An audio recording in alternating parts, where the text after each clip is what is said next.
Bienvenue à toi sur cette vidéo des 50 erreurs qui t'empêchent de perdre du gras. Si tu me découvres pour la première fois, moi je m'appelle Charles Denis, j'ai été 2 fois champion du monde de savate boxe française et maintenant ça fait des années que je coach des entrepreneurs, des chefs d'entreprise sur comment, on va dire, rééquilibrer un petit peu son hygiène de vie, perdre du gras et se sentir mieux au quotidien. Introduction terminée. Maintenant, on va passer dans le vif du sujet. On va passer aux 50 erreurs qui t'empêchent justement de perdre du gras et je les ai listées, on va dire, de manière... Il n'y a pas d'ordre, si tu veux, il n'y a pas d'ordre d'importance. Erreur numéro 1, j'ai ma liste, donc c'est normal que je regarde un petit peu par là.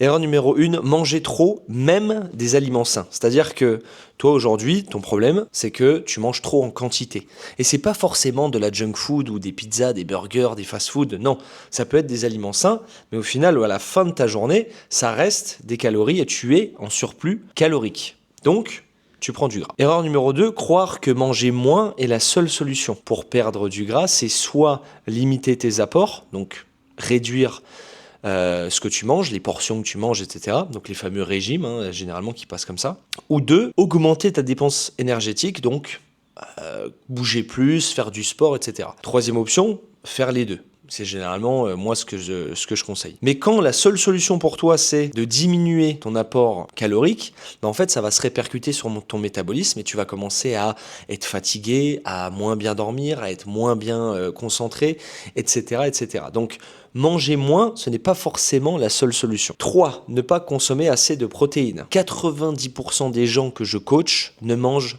pas suffisamment de protéines. Mais c'est vraiment un truc de dingue. Pour un homme, on va dire, je vais prendre mon exemple.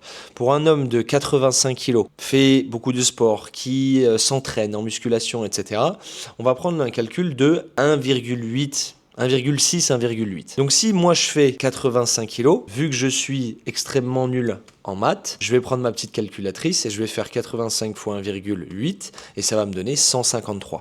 Donc 153 grammes de protéines, c'est ce que je dois viser. Si on veut être un petit peu plus, on va dire flexible, on va faire 85 fois 1,6, voilà, ça me donne 136. Donc si je suis entre 136 et 153, donc en gros entre 130 et 150 grammes de protéines par jour, je consomme suffisamment de protéines. Et ça c'est très important pour garder tes muscles, pour l'effet de satiété, donc c'est-à-dire que tu es plus faim à la fin de ton repas, et pour ta structure osseuse, ton système, ton organisme, etc., etc. 4. Compter sur un régime spécifique pour perdre du gras. Aucun régime spécifique ne t'aide à perdre du gras. Ça, c'est la loi fondamentale que j'aimerais bien te partager. Il n'y a pas de système magique, il n'y a pas de régime miracle pour t'aider à perdre du gras. Il n'y a que simplement le fait d'être en déficit calorique. Quand tu fais un régime, tu changes drastiquement ton alimentation et c'est ce qui fait que tu vas diminuer naturellement ton apport calorique. Mais c'est pas ce régime-là spécifiquement qui t'aide à perdre du gras, c'est parce que tu as mis en place toute une sorte d'action et tu as changé toute ton alimentation qui fait que tu as des résultats grâce à ça. 5. Faire tes courses en ayant faim. Alors ça, c'est vraiment un piège quand j'étais boxeur et que je devais faire mes courses et que j'avais 1300 calories à manger par jour. Tu fais l'erreur d'aller faire tes courses en ayant la faim au ventre et tu achètes n'importe quoi. Tout ce qui te passe par la tête, tout ce qui peut te faire plaisir, tout ce que tu as envie, toutes les recettes que tu voudrais faire cette semaine, ce petit baguette de gâteau dont tu n'as pas besoin mais que tu mets quand même dans ton caddie, etc., etc. Donc tu as bien compris, pour faire tes courses, essaye de les faire après manger ou mange un petit truc avant, une petite collation, un fruit pour justement baisser un petit peu ses pulsions. 6e erreur, tomber dans le piège des jus de fruits. Tout simplement parce que dans les jus de fruits, tu penses que c'est sain, mais en fait il y a autant de sucre qu'un soda. Donc certes, c'est un petit peu meilleur, mais au niveau de ta perte de gras, malheureusement ça revient presque au même. Ok, donc ne tombe pas dans le piège, jus de fruits, etc. À la limite, mange un fruit, ça sera toujours mieux, mais évite tout ce qui est jus de fruits et surtout les jus de fruits industriels. Voilà, qui sont à portée de main. 7e erreur, boire trop d'alcool. Est-ce que j'ai vraiment besoin de détailler ce point? L'alcool, c'est un effet catabolisant, donc c'est-à-dire que ça va détruire tes cellules musculaires. Ça va abaisser ta testostérone, ça va perturber tes hormones, tes cycles de sommeil, ton humeur, ta concentration, bref. L'alcool, rien de bon, même un verre par jour, c'est pas forcément top. Et c'est très riche en calories. Et ça n'apporte aucun nutriment. Ça, tu dois le savoir. C'est très, très riche en calories. Une bière, par exemple, une 33 centilitres, c'est déjà 150 calories. Et quand tu vas t'intéresser un petit peu aux calories que tu brûles via l'exercice, tu vas comprendre à quel point l'alcool est dévastateur. 8e erreur, ne pas boire assez d'eau. L'hydratation, si tu veux, quand tu bois suffisamment d'eau, ça va t'aider à oxyder les graisses. Et entre parenthèses, t'es quand même composé à 60-70% d'eau. Donc l'eau, c'est un facteur vital pour toi. Au-delà de ta perte de gras, l'eau, ça reste un facteur essentiel pour que tu sois en bonne santé. Donc pense à boire minimum 1,5 litre d'eau par jour. C'est combien ça? Ben voilà, c'est 1,5 d'eau. Voilà. Ça, par jour, c'est le strict minimum. Si tu veux perdre du gras et être en meilleure forme, tu peux boire 2 litres, 2 litres 5. Voilà. Faire trop de grignotage, erreur numéro 9. Sain. Des grignotages sains. Je te donne un exemple, mon père, il voulait perdre du gras et il s'est dit ok, je vais grignoter des petits trucs sains à 16h, tu vois, des noix, des amandes, des fruits secs. Le problème de ça, c'est que c'est ultra méga giga calorique. Ça se mange très facilement. Et donc toi, tu as ton petit bol, tu vas grignoter, tu vas te dire ok, c'est healthy, c'est génial, c'est super pour ma santé. Mais au final, c'est 500 calories en plus dans ton organisme que tu ne comptes généralement pas souvent. Manger des aliments ultra transformés et peu rassasiants, c'est l'erreur numéro 10. Quand tu manges des aliments ultra transformés, tu n'apportes aucun nutriment à ton organisme et on va dire que dans la majorité des cas, c'est bourré d'additifs, de sucre, de graisse, d'acides gras trans qui sont ultra néfastes pour ton corps. Et tout ça va perturber tes hormones de gréline, donc le sentiment de faim, et tes hormones de leptine, ton sentiment de satiété. Et malheureusement, ces aliments sont catégorisés comme hyper palatables, c'est-à-dire qu'ils sont très faciles à manger, te procurent beaucoup de plaisir et très peu rassasiants. Donc en fait, c'est un cercle vicieux où plus tu en manges, plus tu as faim et plus tu as envie d'en remanger. Donc ça, tous les aliments ultra transformés, emballage, à portée de vue, à portée de main, avec un marketing très agressif, on met sur le côté. On ne supprime pas parce que ça nous arrive, moi aussi ça m'arrive de manger des fast-food ou voilà. Mais par contre, dans une optique de perte de gras, si tu veux perdre ça là, aliments ultra transformés, à limiter fortement. 11e erreur, supprimer tes aliments plaisir la semaine et te venger le week-end. Ça, c'est l'erreur que font beaucoup de personnes qui m'appellent et qui travaillent avec moi. C'est-à-dire qu'ils font attention la semaine, ils font du sport, ils mangent bien, tout est parfait. Et le week-end, pour se récompenser, c'est Bagdad. Et du coup, généralement, un cheat meal, donc c'est-à-dire un repas où, joker, où tu vas commander, un McDo, une pizza, se transforme généralement en cheat day, c'est-à-dire que tu vas faire ça toute la journée, parce que tu vas te dire, de toute façon, le midi, c'est mort, ce soir, j'ai apéro, de toute façon, la journée, elle est morte, tant pis. Voilà. Donc, ce cheat meal se transforme en cheat day, et puis le lendemain, tu vas te dire, de toute façon, samedi, c'était comme ça, le dimanche, j'ai repas chez mamie, ou j'ai brunch entre amis, et puis tu continues dans la lancée, et ce qui fait que tu te dis, c'est 2 jours sur 7, ça va, mais non, ça va pas. Parce que tous les petits efforts que tu as fait dans la semaine sont compensés au maximum, absorbés par ces 2 jours d'excès. Et c'est ce qui fait que ta perte de poids est complètement freinée. 12e erreur, ne pas doser l'huile que tu utilises pour cuisiner. Est-ce que tu t'es déjà intéressé au nombre de calories présents dans une cuillère à soupe d'huile d'olive, par exemple? On est à 150. Donc imagine quand tu fais ta cuisine et que tu badigeonnes tous tes petits légumes, d'huile, ta viande, tes glucides, tes pommes de terre, tout ça, l'huile, et que tu mets comme ça des filets, au final sur la note, c'est le double. J'avais fait un exemple d'un reel Instagram où je présentais 2 repas, et c'est exactement les mêmes ingrédients, c'est exactement donc de la viande, des pommes de terre et des légumes, sauf que dans une assiette, tu as 700 calories, et dans l'autre, tu en as 1200. Et je n'ai absolument changé aucun ingrédient. Tout ça parce que dans le deuxième, j'ai mis 2 fois plus d'huile. Faire très attention de doser l'huile que tu utilises, quitte même à utiliser du spray. Tu sais, t'en trouves sur Amazon ou dans des grandes surfaces. Tu mets ton huile d'olive dans des sprays, et comme ça, tu divises par 2, 3, 5 ta consommation d'huile. Ce que tu peux faire aussi, c'est une petite astuce que je faisais, c'est tu mets de l'huile dans ta poêle de cuisson et tu prends un sopalin et tu viens frotter ta poêle. Comme ça, tu enlèves tout l'excédent d'huile et tu jettes ça à la poubelle. L'huile d'olive pressée à froid reste quand même très bénéfique pour ta santé, riche en oméga 3, etc. Par contre, moi, je te parle uniquement de ta perte de gras et de la balance calorique. Okay, ça reste très sain, mais comme je te l'ai dit au début, tu peux manger des aliments très sains et être en surplus calorique et ne pas perdre de poids. D'accord ? 13e erreur, ne pas connaître ta maintenance calorique. Tu sais pas où t'en es. Qu'est-ce que c'est la maintenance calorique ? La maintenance calorique, c'est le nombre de calories que tu as besoin pour ne ni prendre ni perdre du gras. C'est la maintenance. C'est pour ça qu'on appelle ça la maintenance calorique. C'est pour te maintenir à ce poids-là. Et aujourd'hui, en fonction de ton sexe, ton âge, ce que tu fais dans ta journée, etc., eh ben, tu as un budget par jour à utiliser.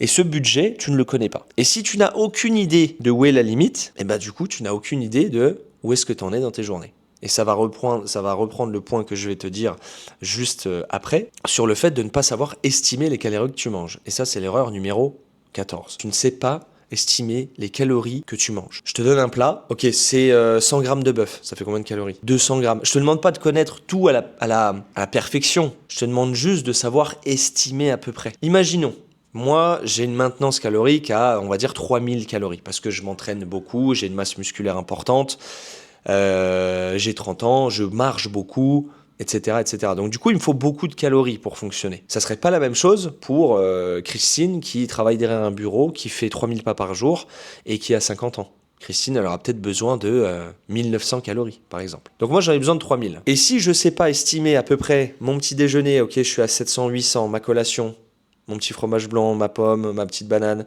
je suis à 400. Le restaurant du soir, j'ai bu tant de verres d'alcool, j'ai mangé ce petit nanana. Et de me dire, à la fin de la journée, ok, je suis à 3002, ça va. Par contre, si tu n'as aucune idée de où est-ce que tu en es, eh ben, l'erreur que tu fais aujourd'hui va se répercuter sur tous les jours de ta semaine, sur les jours de ton mois, sur les jours de toute cette année, et au final, tu prends 10 kilos par an. Voilà ce qui se passe. Il y a deux teams. La team qui aime bien traquer toutes les calories, c'est pas mon cas. Moi, ce que je te conseille, c'est simplement de commencer à t'intéresser à ça, d'utiliser des petites applications, tu vois, comme Yazio, MyFitnessPal, traquer un petit peu et regarder où est-ce que tu en es et regarder l'évolution de ton poids sur une semaine, 2 semaines. Ok. Dernière erreur numéro, j'ai changé mais c'est pas grave, erreur numéro 15, manger jusqu'à devoir déboutonner ton jean. Ça te parle? En gros, tu sors de table et tu roules par terre. Tu manges jusque là. Et le problème, c'est que l'homme, en général, n'est pas fait pour manger au-delà de sa satiété. Je te donne un exemple. Tu manges, t'as plus faim, t'as fini ton repas, et là tu te dis, ok, je vais finir mon assiette pour pas gâcher. Mais le problème, c'est que t'as plus faim, mais tu termines quand même ton assiette parce qu'il faut pas gâcher, parce qu'on t'a inculqué ça et que c'est tout à fait respectable. Mais en soi, tu pourrais très bien le laisser dans une assiette et le manger plus tard ou faire des restes ou je sais pas. Mais tu termines ton assiette. Et en fait, le fait de ne pas contrôler ses portions comme ça et de finir même quand t'as plus faim, fait que tu prends un petit peu de poids chaque jour. Tu prends peut-être 50 grammes, 100 grammes. Et au final, au fur et à mesure du temps, on en est là où on en est aujourd'hui. Ok ? Ça, c'était les erreurs liées à l'alimentation, les erreurs les plus courantes. Si tu es toujours parmi nous et tu veux poursuivre la vidéo, je te laisse t'abonner à ma chaîne YouTube parce qu'il va y avoir plus de contenu comme ça, dédié à la perte de gras, la remise en forme et l'optimisation de ta santé physique. Erreur liée au sport, très important. 16e point. Ne faire que du cardio et négliger la musculation. Quand tu fais que du cardio, tu as la possibilité de perdre un petit peu de masse grasse, surtout quand tu as fait à outrance. Je sais pas si tu as déjà vu les athlètes de triathlon, ils font beaucoup de cardio. Ils font que du cardio. Ils courent, ils nagent et ils font du vélo. Quand tu fais que du cardio, tu ne stimules jamais ta masse musculaire. Et c'est ce qui fait que tu te retrouves à être comme ça. Le problème du cardio aussi, c'est que quand tu en fais trop souvent, ça peut t'amener à avoir des envies de manger un petit peu plus fréquente comparé à un entraînement que tu pourrais faire en HIIT ou en HIRT comme on fait dans Performer où c'est beaucoup plus intense et plus court. Je sais pas si tu as remarqué, mais après un footing de 30-40 minutes, tu prends ta douche. Qu'est-ce que tu fais tout de suite après ta douche? Tu ouvres le frigo. Et dès que tu ouvres ton frigo, qu'est-ce que tu fais juste après? C'est le dernier point que je voulais te dire, c'est que le cardio te fatigue. Donc tu ouvres ton frigo et tu poses tes fesses sur le canapé et tu ne bouges plus de la journée. C'est ce qui arrive très souvent. Donc c'est le problème du cardio à outrance, c'est que ça te fatigue et ça te donne faim et ça fait fondre un petit peu ta masse musculaire. Donc le cardio, très important pour développer ton système cardiovasculaire, très utile pour augmenter un petit peu ta dépense calorique quand t'as pas pu bouger de ta journée, tu vois, quand tu veux éliminer 100, 200, 300 calories, tu fais un peu de corde ou tu vas courir, c'est très bien. Mais quand tu fais que ça, pour ta perte de gras, c'est pas optimum. Et ça ne joue pas en faveur de ton métabolisme. Quand tu te muscles, tu boostes ton métabolisme parce que tu construis du muscle. Et le muscle brûle plus d'énergie que le gras. Le point important de faire un petit peu de musculation en mixant le cardio. 17e erreur, s'entraîner trop longtemps. Ça rejoint ce que je te disais juste avant, catabolisme musculaire, fatigue, etc. On va pas redétailler. 18e erreur, faire des séances trop intensives. Alors là, dès le début, c'est-à-dire que t'es motivé, ça y est, remise en forme, on se donne un objectif, ok, je vais perdre 15 kilos dans 3 mois, et du coup, on y va comme un bourrin. On s'inscrit à la salle 5 fois par semaine, on soulève plus qu'on est capable de soulever, et généralement, soit on se dégoûte parce que c'est trop contraignant, soit on se blesse. Voilà, soit l'un, soit l'autre. Donc, qui va piano va sano. On y va progressivement. La transformation physique, c'est un marathon, c'est pas un sprint. Où est-ce qu'on en est 19e erreur, hein, ne pas faire d'exercice polyarticulaire. Squat, développé, deadlift, tous ces mouvements qui sollicitent plusieurs articulations. Tu vois, là, il y a l'articulation de mon épaule et de mon coude, de mon bras et de mon avant-bras qui bougent. Si je fais uniquement un biceps curl, il y a uniquement l'articulation de mon coude qui est mise en action. Mon avant-bras fait une flexion sur le bras. Donc en termes de dépense d'énergie, c'est pas forcément, on va dire, le plus efficace. Moi, ce que je te recommande, c'est de toujours t'entraîner en circuit training, par exemple, pour garder ce côté ludique, respecter le chrono et au moins tu réfléchis à rien. Et de faire des mouvements polyarticulaires, type, comme je t'ai dit, squat, développé couché, deadlift, traction, pour brûler un maximum d'énergie et avoir le maximum de bénéfices rapidement. 20e erreur, penser que la transpiration égale perte de graisse. On t'a toujours dit, si tu veux perdre du gras, il faut que tu transpires, etc. Parce qu'on a vu aussi très souvent des gens courir avec des pulls ou faire des saunas, etc. Le problème, c'est que 80% de l'oxydation des graisses se fait via les échanges gazeux. Et en fait, les 10-15 autres pourcents qui restent, c'est via tes selles et via l'urine. Et via les selles, l'urine et la transpiration. Donc en gros, t'es pas forcément obligé de transpirer beaucoup pour perdre du gras. Ce qui compte, c'est la respiration dans des efforts prolongés. 21e erreur, ne pas progresser en charge et volume d'entraînement. C'est-à-dire tu t'entraînes, tu bouges, mais si tu veux vraiment une perte de gras efficace et une vraie transformation physique avec un physique tonique qui évolue avec le temps, t'es obligé de soumettre ton corps à des adaptations. Si tu t'entraînes toujours de la même manière, avec toujours les mêmes poids et que tu progresses pas, pourquoi veux-tu que ton corps ait besoin de s'adapter ou de changer ? Il va rester comme ça. Il y a une phrase que j'aime bien dire, c'est « tu ne peux pas avoir des résultats différents en adoptant les mêmes comportements ». Donc si tu fais toujours la même chose, n'espère pas des résultats différents. Donc tu es toujours obligé, on va dire, d'installer une surcharge progressive, ne serait-ce qu'en termes de série, en termes de reps, en termes de poids. Tu t'entraînes 20 minutes, essaie de t'entraîner 25. Tu t'entraînes 25 minutes, t'as pas envie, t'arrives pas à t'entraîner 30 minutes. Entraîne-toi 25 minutes, mais pas avec des poids de 10 kg, mais avec des poids de 12, etc. etc. 22e erreur, c'est ce que je viens de te dire, donc s'entraîner toujours de la même manière, utiliser toujours le même format d'entraînement, faire toujours la même chose. Bref, 23e erreur. T'inscrire en salle de sport pour te remettre à bouger. Tu n'as pas besoin de t'inscrire en salle de sport pour te remettre à bouger. Quand tu es chef d'entreprise ou dirigeant, excuse-moi, je bois un petit coup. Quand tu es chef d'entreprise ou entrepreneur, dirigeant, ce que tu veux, t'inscrire en salle de sport, c'est déjà une contrainte. Tu n'as pas beaucoup de temps pour toi. Et toi, tu vas aller te mettre un maximum de friction pour faire la pire des choses, donc la chose où tu as du mal à faire depuis des années, c'est-à-dire te remettre au sport. Et toi, tu veux prendre ta voiture, aller à la salle de sport, te changer, t'échauffer, choisir les machines, trop compliqué. Et après, il faut revenir, te taper les bouchons, surtout si tu habites à Paris. Bref, ça te prend tout de suite 2 heures dans ton agenda. Alors que si tu t'entraînes chez toi, si tu as, je sais pas, si tu peux simplement mettre tes chaussures et aller courir, te faire un entraînement de street workout, t'entraîner chez toi, avoir une petite malle d'haltère, des élastiques, un TRX, faire ça avec un ami ou un collègue. Le but, c'est de reprendre le sport et le fait de rebouger de la manière la plus facile et la plus rapide pour toi, pour que ça impacte le moins possible ton agenda. Je dis pas que c'est la solution ultime pour perdre du gras sur la durée. Je dis juste que pour reprendre le sport et reprendre une activité sportive, pour moi, c'est la meilleure des solutions. Et pour moi, s'inscrire en salle de sport quand on est dirigeant et qu'on veut perdre du gras, pour moi, c'est aller dans le mur. C'est la meilleure solution pour tout abandonner 2 mois plus tard. 24e erreur, penser que l'entraînement compense une mauvaise diète. Ça, combien de fois on l'a vu ? Regarde, même toi, je suis sûr. Tu t'es dit, ouais, j'ai abusé, surtout à Nouvel An, Noël, mon anniversaire. On va faire une petite séance de sport. Ça va compenser. Non, mon ami. Non. Ton footing que tu fais pendant 40 minutes, c'est l'équivalent, la dépense calorique, c'est l'équivalent d'un croissant au beurre. Désolé de te l'apprendre. Ta séance de sport de HIIT avec l'époque, donc le post-combustion, les calories qui se brûlent après l'effort, que nenni. T'as brûlé 2 rhums arrangés, un petit paquet de chips. Voilà ce que t'as brûlé. L'entraînement ne compense pas une mauvaise diète. Je dirais même que la réussite d'une perte de gras, c'est majoritairement via l'alimentation. Et tout le reste, c'est, on va dire, pour construire une bonne silhouette, être en bonne santé, bien dormir, bref. Mais l'entraînement ne compense pas une mauvaise diète, désolé. 25e erreur, s'entraîner en résistance sans être proche de l'échec musculaire. Donc tu t'entraînes en résistance, très bon point, donc en musculation, renforcement musculaire, etc. Le problème, c'est que t'es comme ça. Entre tes séries, t'es comme ça, je sais pas ce que tu fais, tu parles, tu prends des selfies, tu regardes tes mails. Et si t'as pas ton téléphone, tu t'arrêtes au moment où ça pique. Mais non, si tu veux des résultats, comme je t'ai dit, ton corps il a besoin de s'adapter. Et si tu ne le pousses pas un minimum dans des zones où il est pas bien, il va pas s'adapter. Du coup, ce que je te conseille, c'est pas forcément d'aller à l'échec musculaire, donc c'est-à-dire, imaginons tu fais des pompes, c'est pas d'arriver au point où t'arrives plus à pousser, parce qu'au niveau nerveux, au niveau fatigue, ça va être un petit peu trop important. Surtout au début. Donc, rapproche-toi au maximum de l'échec.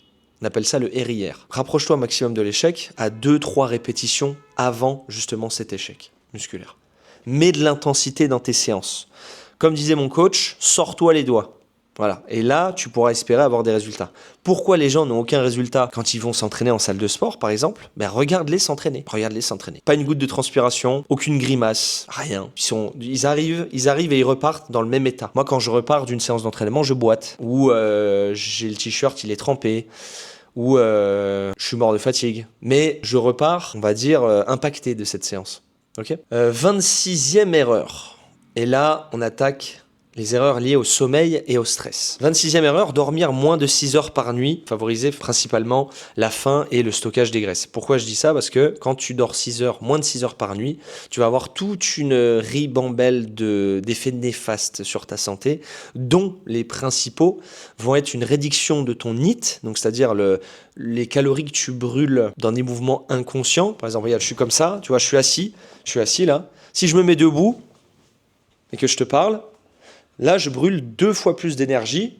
Je te faisais la petite présentation comme ça, je parle, machin, je piétine, que si j'étais comme ça. Ok ?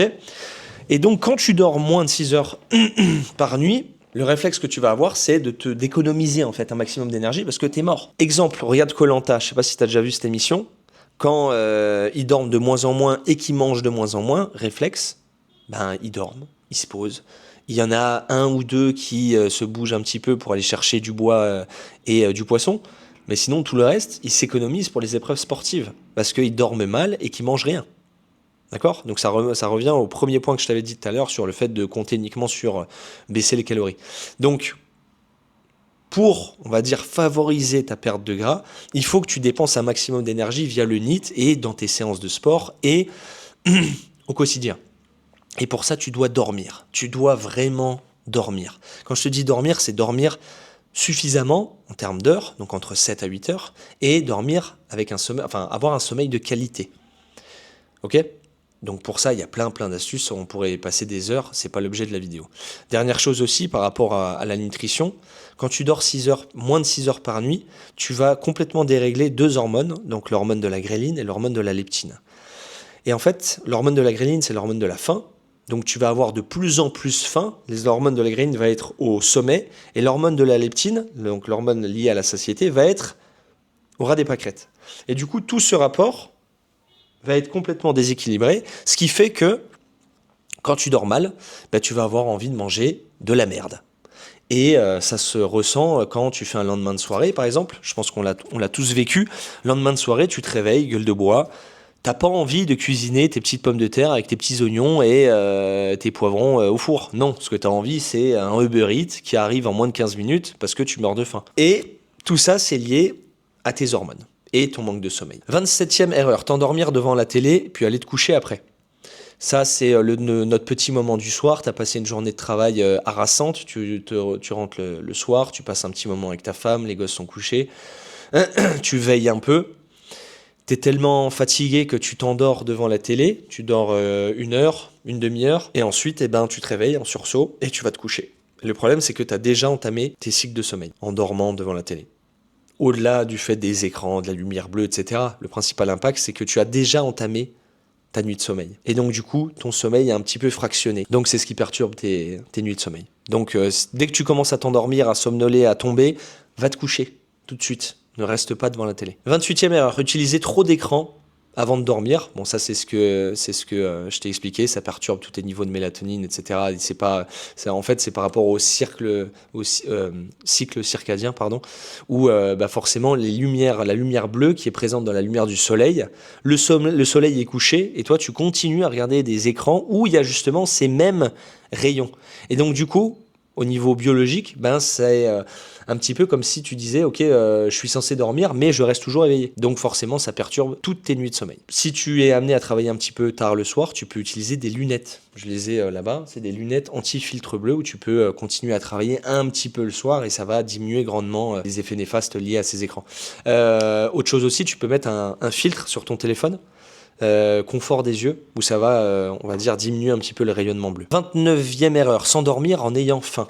Alors ça, combien de fois je l'ai vécu quand j'étais sportif de haut niveau? Je m'endormais avec la faim au ventre et du coup, parce que j'avais rien à manger, et aujourd'hui, si tu fais un régime, tu es peut-être dans cette situation où tu t'endors et t'as faim. Je pense que c'est un des pires sentiments qui existent. T'endormir et que t'as faim. Tu rêves, tu rêves d'entrecôte, tu rêves de burgers, de frites, de tout ça. Et c'est horrible. C'est horrible parce que tu passes une très mauvaise nuit. Alors, le but, c'est pas de te gaver avant d'aller te coucher.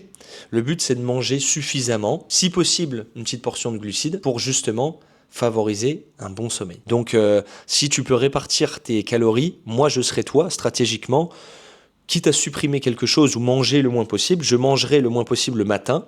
Ça, je démarre ma journée, je suis, on va dire, en forme. Le midi, petite protéine, légumes. Et le soir, un bon repas. Et je vais me coucher 2-3 heures après. 30e erreur, négliger le magnésium et la mélatonine. Impact énorme sur le sommeil. Petit placement de produit pour Nutripreneur. Voilà, ça c'est ce que je prends tous les soirs avant de dormir. On va pas étaler sur le sujet, mais en gros, le magnésium et la mélatonine sont des éléments qui te permettent de favoriser un endormissement plus rapide et surtout la qualité de sommeil, pour résumer un petit peu la chose. 31e erreur, être chroniquement stressé. Tes niveaux de cortisol sont au max. Le cortisol, si tu veux, c'est une hormone qui est naturellement produite par ton organisme pour t'activer, pour t'éveiller. Quand tu te lèves le matin, par exemple, et que tu entends ton réveil, pic de cortisol. C'est pour, on va dire, redémarrer la machine. Le problème, c'est que quand tu es tout le temps à des niveaux très hauts de cortisol, ça va perturber ton organisme sur plein de facteurs, sur l'absorption des nutriments, sur ta faculté à te reposer, à dormir, etc., etc. Et du coup, c'est pour ça que ça peut freiner aussi ta perte de gras dans certaines situations où c'est pour ça qu'on dit que quelqu'un est stressé. Généralement, il va manger ses émotions. Il va compenser cet état de stress par le seul moyen qu'il a, c'est-à-dire l'alcool, la drogue, la nourriture, le pot de glace. Donc gérer tes niveaux de stress, au-delà du niveau physiologique, c'est aussi gérer ce qu'il y a là-dedans et tes réponses compensatoires où tu vas taper dans le paquet de biscuits. 32e erreur, continuer de travailler tard le soir. Tu travailles tard le soir, même chose avec les écrans, tu restes éveillé et tu n'arrives pas à faire un sas de transition entre ta journée et ta soirée. C'est comme ça que je les appelle. Entre ta matinée et ta journée et ta soirée, et ta soirée et ta nuit. Exemple 1 qu'il ne faut pas faire, tu rentres de ta journée de travail, tu grignotes, tu ouvres le frigo, tu bois une bière, tu discutes avec ta femme, tu dis bonjour à tes gosses, tu passes à table, tu es toujours habillé de la même manière, tu te poses sur le canapé et ensuite tu prends une douche et tu vas te coucher avec ton téléphone. Et ce qu'il faudrait faire, c'est tu rentres de ta journée, tu fais un câlin à tes gosses, tu fais un bisou à ta femme, tu te poses, tu regardes un petit peu, tu planifies ta journée pour le lendemain, tu regardes ce que tu as fait aujourd'hui, ce que tu as à faire pour demain, tu checkes tes derniers messages, tes mails, et ensuite basta. Ensuite tu fermes ton PC, tu fermes ton téléphone. C'est plus facile à faire à dire qu'à faire, je sais très bien, mais dans l'idéal, c'est comme ça qu'il faudrait faire. Tu vas prendre ta douche, tu vas te faire une petite marche, tu lis, ok, tu discutes, tu fais autre chose, tu penses plus au business, tu prépares ton repas. Donc tu peux faire un petit exercice de respiration très simple, hein. Tu n'as pas besoin de te mettre dans une position de yoga, c'est simplement tu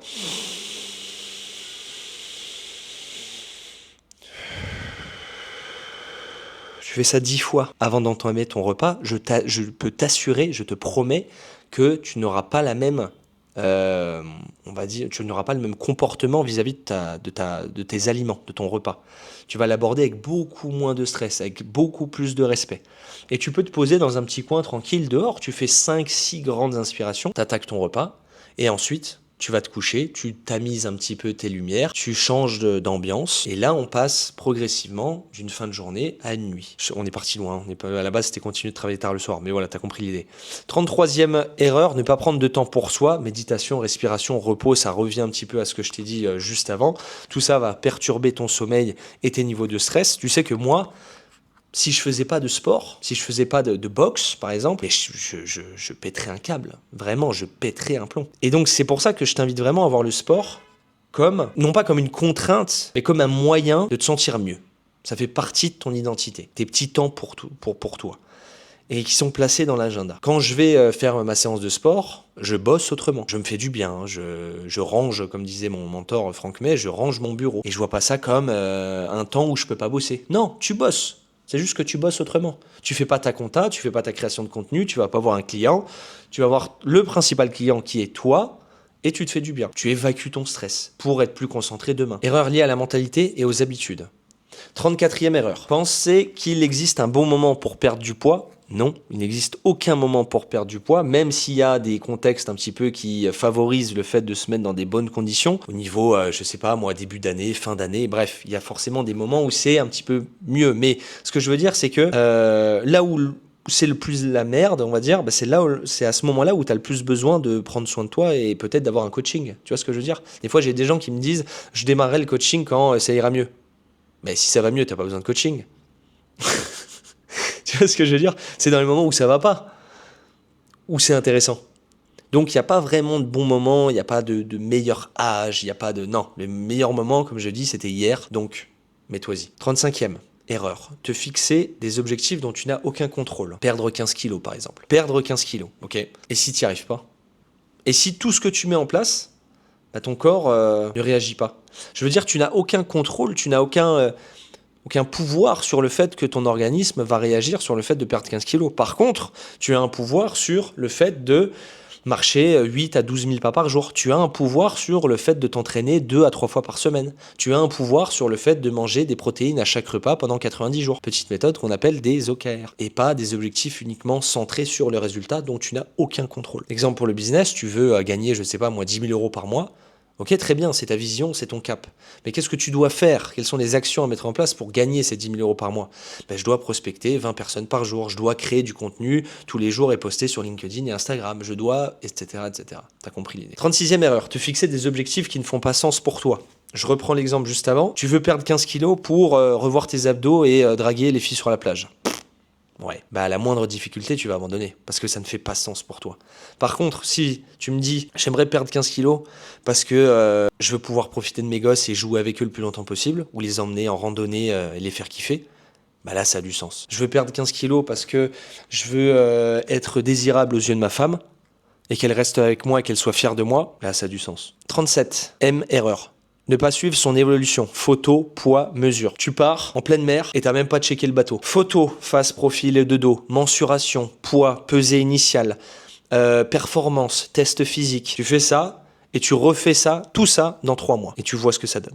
Et tu refais ça dans 3 mois. Et dans 3 mois. C'est ce qui va te motiver et te rendre compte du chemin parcouru. Exemple, pas du tout sexy, mais l'exemple du papier de rouleau à toilette. Tu enlèves des feuilles tous les jours. Par contre, toi, tu vises à ce qu'il soit comme ça, vide. Donc tu pars avec un rouleau énorme, mais toi, ton objectif, c'est qu'il soit vide. Et tous les jours, en fait, tu te vois pas enlever des feuilles. Et t'arrives à la moitié du rouleau et tu te dis, putain, à la fin, elle est loin. Elle est loin, ce truc-là.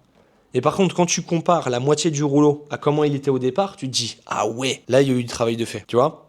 C'est un exemple pas du tout sexy, je suis d'accord avec toi, mais ça te fait comprendre bien la métaphore un petit peu. Donc, fais des check-up de base pour te rendre compte des progrès. 38e erreur, passer la plupart de ton temps en position assise. Donc, je disais, passer la plupart du temps en position assise. Mais t'as compris. En gros, tu te lèves le matin, tu vas aux toilettes, tu es assis, tu déjeunes assis, tu travailles assis, tu manges le midi assis, tu fais tes réunions assis, tu te conduis assis, tu rentres chez toi, tu manges et tu passes du temps avec ta femme assis, tu regardes la télé assis ou couché et après tu dors. Donc en soi, tu as passé 18 heures sur 24 assis. C'est ce qui fait que tu n'arrives pas à perdre du poids parce que tu as une dépense énergétique au ras des pâquerettes. Pense à rester un maximum debout et bouger. 39e erreur, agir uniquement sur le coup de la motivation. Alors, la motivation, t'en as besoin. Discipline et motivation, Je trouve pas que c'est deux choses indépendantes. Tu sais, tous les gourous te disent ouais, il faut rester discipliné. La motivation, ça sert à rien. Mais si, en fait, sans motivation, tu ne fais rien. C'est juste que la motivation est beaucoup plus fluctuante que la discipline. Mais sans motivation, tu ne peux pas rester discipliné. C'est impossible. Tu crois que moi, j'aurais passé 15 ans de ma vie à aller me faire frapper sur la tronche pour devenir champion du monde si j'avais pas eu une once de motivation? Bien sûr que si. Et des fois, je n'ai pas eu envie d'y aller. J'avais mon coach qui m'appelait et qui me disait « T'es où ? T'es où ? Il y a entraînement. » Et je lui disais « J'ai pas envie. » Il me disait « Bah tu viens quand même. » Donc c'est ça en fait. Il faut savoir doser et accepter le fait que des fois on soit motivé, des fois on soit pas motivé. Et c'est ça en fait la discipline. Mais la discipline marche avec la motivation. Si tu ne comptes uniquement sur la motivation pour faire les choses, tu feras jamais rien de bien extraordinaire. T'es bien d'accord que quand tu dois faire ta déclaration à l'URSSAF, t'as aucune motivation. Pourtant tu le fais quand même. Parce que tu dois le faire. 40. Faire une fixation sur le poids et non sur la composition corporelle. En fonction de ce que tu manges, de comment tu dors, de plein de facteurs, il est possible que tu ne vois pas ton poids baisser sur la balance. Mais nous, ce qu'on veut, c'est perdre du gras. Donc avec une recomposition corporelle, si tu prends du muscle, puisque le muscle pèse plus que le gras, si tu prends du muscle au fil du temps, que tu continues à bien t'entraîner et que tu perds du gras, il est possible que des fois, tu aies un plateau et tu ne vois pas le poids évoluer pendant des semaines. C'est pas grave, continue à faire là où t'es censé faire le job. 41e, se comparer aux autres. Chaque métabolisme est unique, arrête de te comparer aux autres, compare-toi à toi-même, ça sera déjà bien. Tout le monde est différent, tu peux pas comparer une transformation avec quelqu'un, on n'a pas la même génétique, on n'a pas les mêmes conditions, on n'a pas les mêmes environnements, le même temps, la même motivation, la même discipline. Ça sert à rien de te comparer. C'est bien pour, on va dire, te motiver, si c'est une bonne source de motivation, si t'as un ami à qui tu veux te comparer et t'inspirer. Par contre, si c'est quelqu'un qui te ramène à l'image que t'es une merde et que t'es nul et que t'es lent et que t'es mou et que t'es vieux, c'est pas utile. 42e erreur, vouloir tout faire tout seul et ne pas accepter d'aide extérieure. On n'a aucun mal à accepter de se faire accompagner quand il s'agit du business, quand on sait pas faire telle ou telle chose, quand on a besoin d'un prestataire. Mais par contre, quand il s'agit de nous, on pense pouvoir tout faire tout seul, alors que c'est pas vrai. Chacun son job. Toi, ton job, c'est de construire des bâtiments. Moi, mon job, c'est t'aider à te sentir mieux. Et c'est un métier, parce que sinon, sinon, je ne servirais à rien. Je serais déjà remplacé par ChatGPT ou des salles de sport. Donc, mon métier, c'est un vrai métier. Donc, chacun son job. Si aujourd'hui, tu te sens pas bien et que tu as besoin d'un coup de main, accepte, en fait. C'est une preuve d'intelligence de te dire, ok, j'y arrive pas, c'est pas mon job, en fait. Personne ne m'a appris à bien manger, à bien dormir, à bien m'entraîner, à bien machin, j'ai besoin de quelqu'un. S'entourer de personnes qui respectent pas tes objectifs. 43e erreur. Les fameuses personnes qui te disent, allez, t'inquiète, allez, fais-toi plaisir. Oh, ça va, tu vas pas nous emmerder, nanana. Non, en fait, non. Si tu veux changer, tu dois t'entourer de personnes qui ont le même objectif que toi. Tu dois changer ton cercle. Ok ? C'est ultra important. C'est pour ça que moi, les dirigeants qui viennent dans le programme Performer, je les intègre à un groupe de dirigeants que je coach, qui ont tous le même objectif. Parce que ils sont dans un groupe où tout le monde se comprend, tout le monde a les mêmes problématiques, les mêmes objectifs, tout le monde s'encourage, et c'est ultra important. Il y a une phrase qui dit on est la moyenne des 5 personnes qu'on côtoie le plus. Soit l'alcoolique, côtoie 4 alcooliques, tu seras le 5e. Côtoie 4 millionnaires, tu seras le 5e. Et bien j'ai envie de te dire, côtoie 4 sportifs et tu seras le 5e. 44e point, ne pas t'engager auprès de ta famille et tes amis. T'engager en public va te mettre un petit peu dos au mur et va faire en sorte que tu arrives beaucoup plus rapidement à tes objectifs parce que tu vas te sentir un petit peu redevable et tu veux pas perdre la face. Tu veux pas te sentir ridicule auprès d'eux. Et donc du coup, j'ai pas dit qu'il y avait 100% de chance que tu n'aies aucun échec, mais tu vas être beaucoup plus enclin à réussir ton objectif si tu t'engages. Papier, oral, vidéo, etc. Dans Performer, c'est ce qu'on fait. Dans Performer, dès que tu arrives dans Performer, tu m'envoies une vidéo à moi où tu te dis « Bonjour, je m'appelle Ananin, je m'engage à Ananin ». Tu as un contrat moral envers toi-même, envers moi, envers eux, envers tout le monde. 45e erreur. Allez, on arrive à la fin. Reste jusqu'au bout. Allez, on y est. 45e. Suivre les conseils des gens qui n'y connaissent rien. Bernard Clopobec, pinte de chouf à gauche, dans la main gauche, qui te dit « Arrête de manger des œufs, tu auras du cholestérol ». Cas typique. On adore.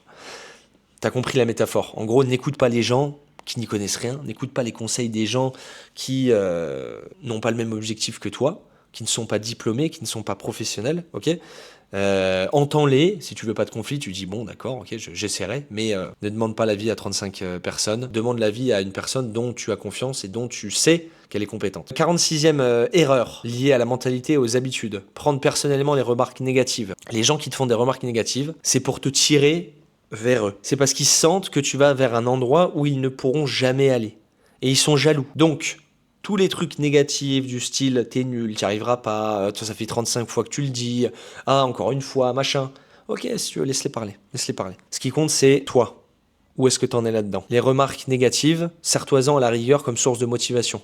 Moi, un jour, on m'a dit, t'arriveras jamais à vivre du coaching en ligne. Le coaching, c'est en présentiel, c'est dans une salle. Ce que tu vends, c'est du vent. Ça a été la meilleure source de motivation de ma vie pour lui montrer que, aujourd'hui, je suis libre financièrement et j'accompagne des centaines et des milliers de personnes. Ok ? 47e erreur, ne pas comprendre comment fonctionne la boucle des habitudes. Signal, action, récompense.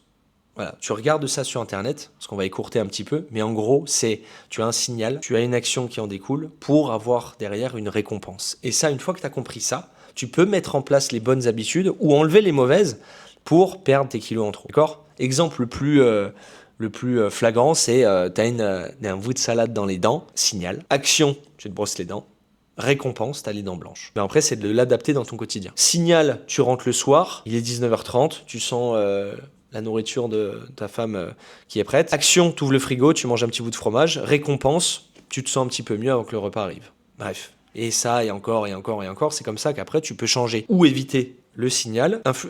Tu peux impacter en fait le signal ou l'action. Voilà, pour avoir toujours la même récompense. 48, tomber dans le tout ou rien. Un écart, on abandonne tout. Comportement extrême, typique des chefs d'entreprise que j'accompagne, c'est-à-dire, je m'y mets à 200%, je fais tout bien pendant 3 mois, puis ensuite, un petit excès, puis 2, puis 3, puis vas-y, tant pis, hein, allez, c'est bon, c'est pas grave, on est bien, on abandonne pendant 3 mois, puis après, je me remets bien pendant 3 mois, et en fait, je fais le yo-yo comme ça, 3 mois, puis le truc, c'est qu'il n'y a rien de vraiment durable et rien de sain là-dedans. C'est comme si je te disais, tu travailles pour ton entreprise, tu travailles 2 semaines et tu prends 2 semaines de vacances. Bah non. Tu travailles un petit peu tous les jours. Oui, toi tu travailles beaucoup tous les jours. Mais t'as compris l'idée, quoi. C'est sur la durée. 49e erreur, on arrive à la fin. Ne pas changer ton schéma de pensée. Si tu restes dans le schéma de pensée où tu ressens de la frustration, du doute, de la peur, de l'incertitude, où tu as un dialogue interne négatif avec toi, où tu te dis j'y arriverai pas, c'est trop dur, de toute façon ça va jamais marcher, etc. Tu ressens en toi, ça va jouer. En fait, c'est pensée, émotion, action. Je ressens, j'ai un dialogue interne négatif, je sais que je ne vais pas y arriver, ça va être trop difficile, donc je ressens de l'inquiétude, je ressens de la frustration, je ressens des doutes. Et du coup, dans les actions, ça se manifeste par je repousse ma séance, je mange n'importe quoi, je prends une clope, etc. Donc le but, c'est de changer cette boucle et de l'inscrire non pas vers le négatif, mais vers le positif. Dans un sens comme dans l'autre. C'est-à-dire, je pense, donc je suis. Je pense, donc ça joue sur mes émotions et ça se ressent sur mes actions. Ou je fais des actions qui vont me faire sentir mieux et donc qui vont renforcer des émotions, des pensées positives. Je fais du sport. Ah putain, je me sens bien. Ah, j'ai confiance. Ah, ça va le faire. Je suis motivé. Je me visualise. Donc change ton schéma de pensée. J'ai fait une vidéo dédiée sur ma chaîne YouTube. Si tu veux aller jeter un œil, ça s'appelle Le mental du gagnant. 50e et dernière erreur, ne pas cultiver ta gratitude. Aujourd'hui, tu te focalises sur uniquement les choses qui ne vont pas, les choses que tu n'as pas, les choses, voilà. Et au final, ça t'enferme dans un mood où t'es jamais satisfait, quoi. C'est jamais assez bien. Voilà, tu fais du sport, mais de toute façon, j'étais mauvais.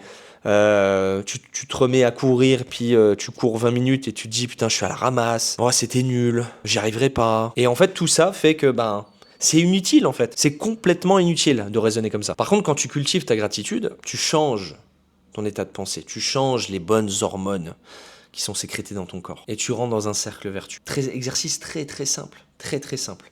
Tu écris sur un bout de papier, tu écris 30 choses dont tu es fier, dont tu es heureux, dont tu es reconnaissant. 30 choses qui font de toi une personne riche. Je suis en bonne santé, j'ai 2 bras, j'ai 2 jambes. Tu rigoles, mais le simple fait de dire je vois bien. Il y a des gens qui rêveraient d'être dans ta situation. Il y a des gens qui rêveraient de pouvoir marcher, de pouvoir courir. Il y a des gens qui rêveraient de pouvoir avoir l'eau courante, d'avoir à manger dans leur frigo. Et ça, t'en as pas conscience. Moi, quand j'étais boxeur de haut niveau, je me disais, mais la chance qu'ils ont, les gens, de pouvoir manger comme ils veulent, de pouvoir sortir, faire la fête, de pouvoir voyager. J'ai jamais pu voyager parce que je m'entraînais 6 jours sur 7, tu vois. Donc en fait, t'en as pas conscience, mais t'es chanceux. Et tu peux avoir beaucoup de gratitude pour qui tu es aujourd'hui. Donc marque sur un bout de papier 30 choses, tu découpes, tu plies, tu mets ça dans un bol et une fois par jour, tous les matins, t'en tires un et tu le lis. Et ça marche super bien. Sinon, tu te fais ta liste et tu la lis tous les matins. Tu te fais une liste de 30 choses sur un fichier Word ou sur tes notes téléphone. Par exemple, tu te mets un rappel et tu te dis « Rappel, signal, action, récompense ». Si tu veux y penser, il faut créer le signal. Et donc, tu te mets un petit rappel et tu lis ces 30 affirmations chaque jour. Et ça va déjà te mettre dans un mood beaucoup plus propice à ta perte de gras. Waouh!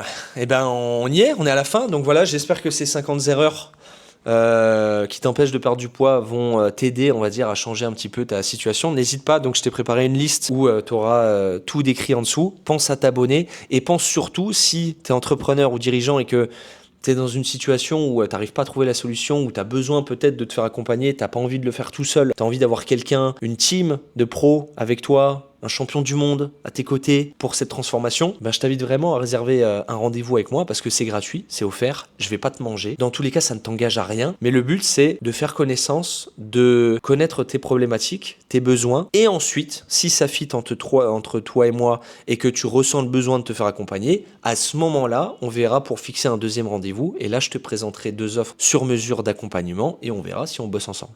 Ok ?